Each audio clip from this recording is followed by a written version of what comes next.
For my first top 10 list, I covered what I consider the 10 greatest fighting games of all time, and I'm thrilled with the response that it got. I was thinking of following it up with a video detailing what it is I value most in fighting games, and while that may still come, I found some inspiration from watching more personal lists that have come out lately about formative fighting game experiences over some elusive quantity of relative greatness. This is not a list of my favorite fighting games of all time. That would be redundant after the last video. It's also not a list of what I consider to be the most culturally important fighting games of all time, although there would be some considerable overlap between such a list and this video. Rather, these are the top 10 games that impacted my memories and development as a fighting gamer. The games that pulled me into the genre, kept me there, and informed my direction as a fighting gamer over the years. Let's get started. I was unfortunately a latecomer to the King of Fighters franchise, admiring it mostly from afar in its early years in game magazines and websites, as no arcades in my town actually carried it. Thus, my hands-on time would begin with the Dreamcast ports of the King of Fighters 98 and 99, which I would obsess over for years, while KOF 98 introduced me to the addiction that is team editing to cover matchups and generally what a faster-paced 2D fighter than I was otherwise used to could be like. KOF 99 introduced me to assists and sent me down the incredible rabbit hole that is the KOF storyline.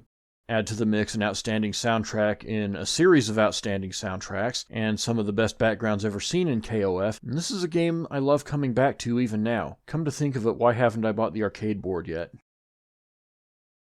It wasn't the most balanced, fast-paced, or popular fighting game around, but World Heroes was one of my early Neo Geo favorites. What Dead or Alive claimed to pioneer in the way of environmental stage hazards, World Heroes has been doing since 1992. Add to that a simple but effective fighting engine that still feels innately and immensely satisfying, and you have one of the best beer goggle fighters this side of Art of Fighting. It doesn't stand the test of time competitively. In fact, I don't think it made it far enough for the test of time to even be a consideration, but in that age of novelty when none of us actually knew shit about fighting games, it was hard to beat. It's still enjoyable to go back to for brief sessions. It's a formula and an IP that I wouldn't mind seeing revisited in the post-2009 era, where it's pretty much been quantified what makes a fighting game great and how to ensure at least some success.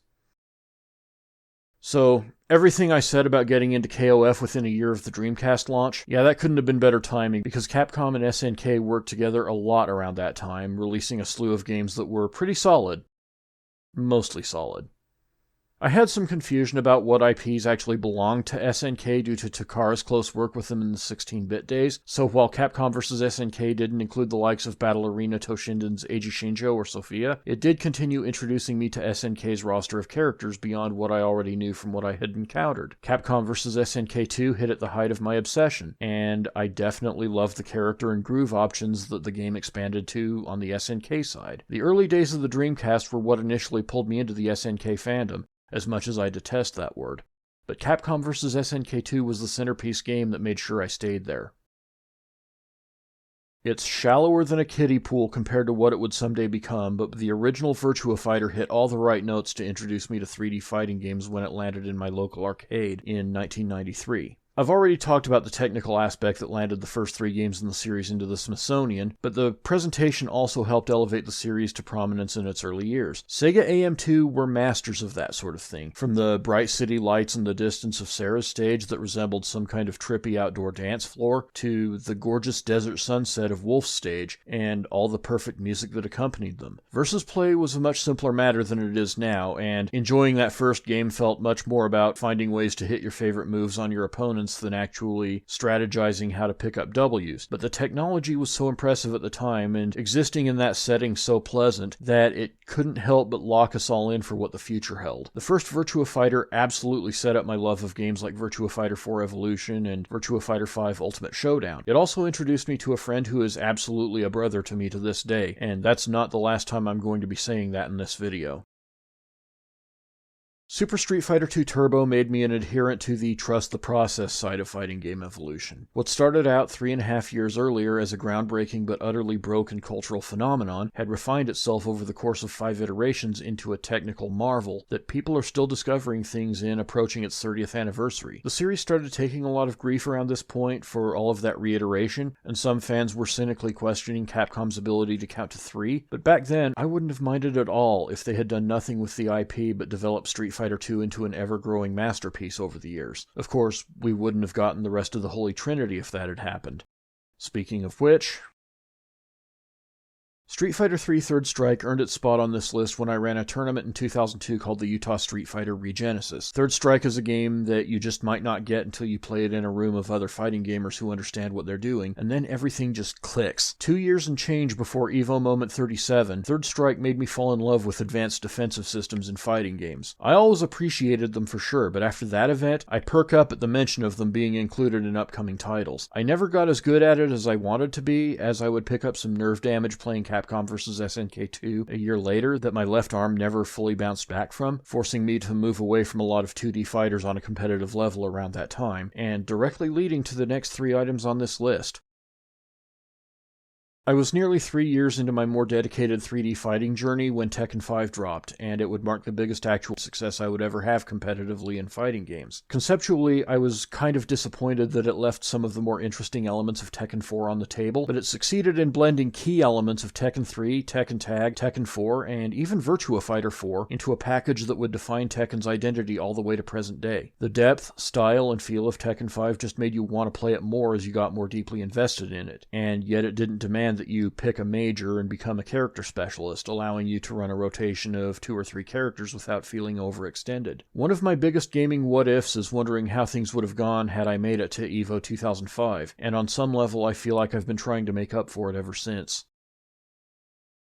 Soul Calibur 2 is the other game on this list that introduced me to someone who is one of my best friends to this day and also went on to become a roommate at one point. It came along right around the time of the aforementioned arm injury, and I struggle to think of a better game to help me transition from being a primarily 2D player to a primarily 3D player. Having spent most of my fighting game life up to that point performing pretzel motions and fine-tuning frames to make different attacks link, playing a game that focused almost entirely on the tactical aspect over move and combo execution was precisely what I needed at the time, and betraying these priorities is exactly why I hated Soul Calibur 5 so much when it landed. The neutral game has always been my favorite part of fighting games, so having the first 3D fighter that I really played on a serious level focus almost entirely on that aspect made me totally fall in love with them.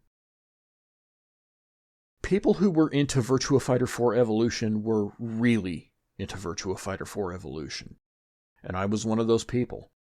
As I got further into 3D fighting games, Virtua Fighter unlocked an even more scholarly side of myself that I didn't know existed up to that point, and the extras included in Evolution aided and abetted that to a degree that defies description, including the best tutorials ever featured in a fighting game all the way up to match videos recorded from Japanese arcade data. This was an age before YouTube, and collecting match videos to study was a hobby all its own, yet Sega made a point of packing a selection of them into the game disc for you to get a head start with. Virtua Fighter 4 Evolution was an age of intense study for me, always looking for more information about whatever character I happened to be playing at the time, how to approach certain matchups, what moves I may not have implemented fully into my game, ways to get more damage out of my go-to combos, and so on. I've never enjoyed the training mode grind most fighting games put you through, but I can sit down and gorge on character info for hours, making this one of my most absolute formative fighting games.